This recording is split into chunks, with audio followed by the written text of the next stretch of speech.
The Human Settlements Minister, that's Thembi Simelane, together with a government delegation in Bloemfontein, is conducting an oversight visit at the Mangaung Metro to resolve barriers to housing delivery and assess progress made on human settlements projects. The Free State, one of the three struggling provinces that the minister has identified.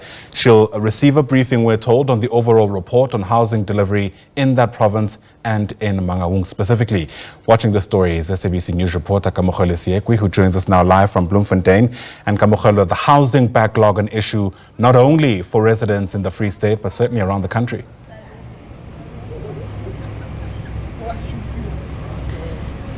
Indeed, Ayanda, housing backlogs in the Free State are one of the biggest problems that the province is facing.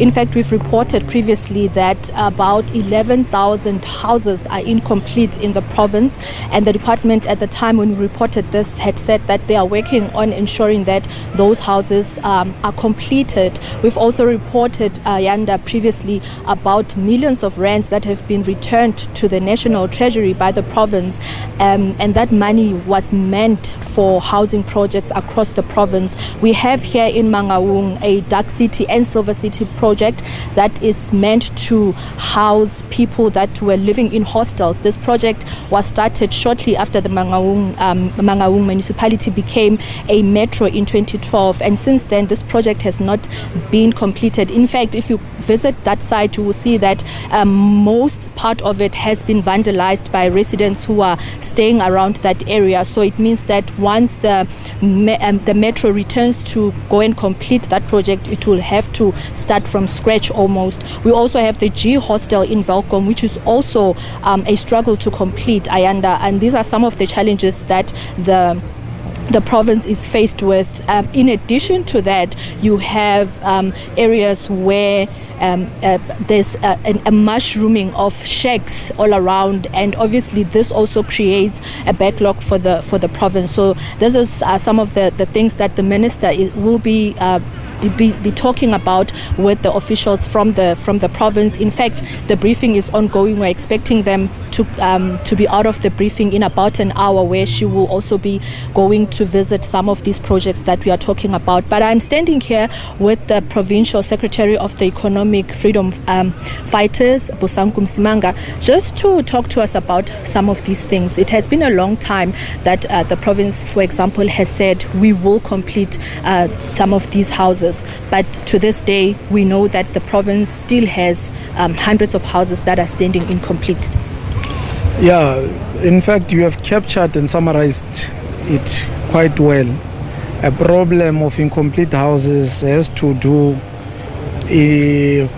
point number one, with advance payments that were done to contractors. Contractors were given advance payment. From those advance payment, people decided to buy luxurious houses, German cars, and go on holidays instead of building houses. That's the problem. That's why we are having 11,000 incomplete houses as we speak. But not only that, as you were saying, another challenge is challenge of money which is returning back to National Treasury coffers. These are known challenges, and there's a case around that issue.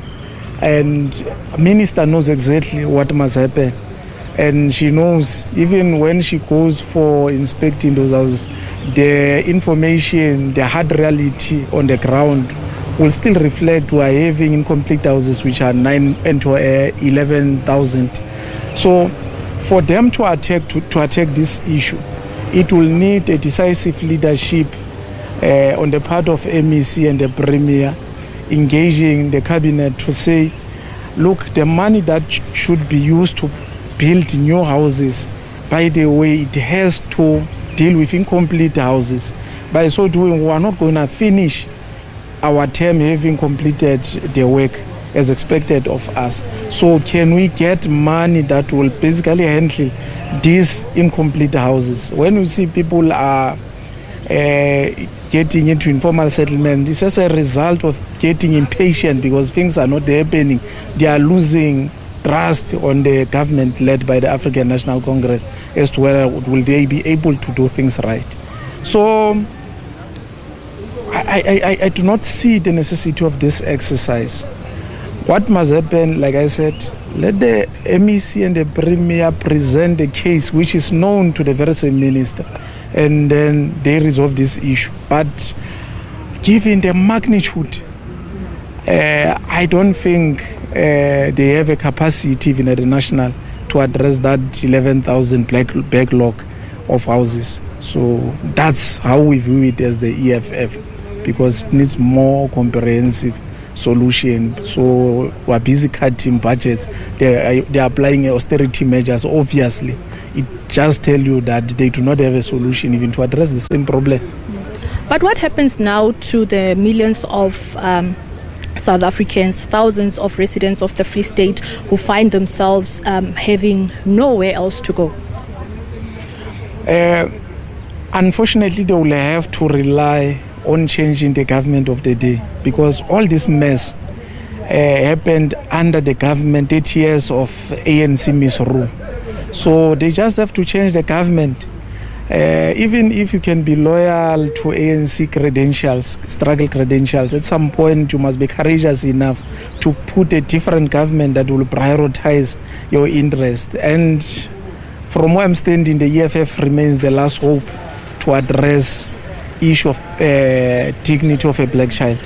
So I'm saying they will have to change the government of the day and ensure that they put a different government.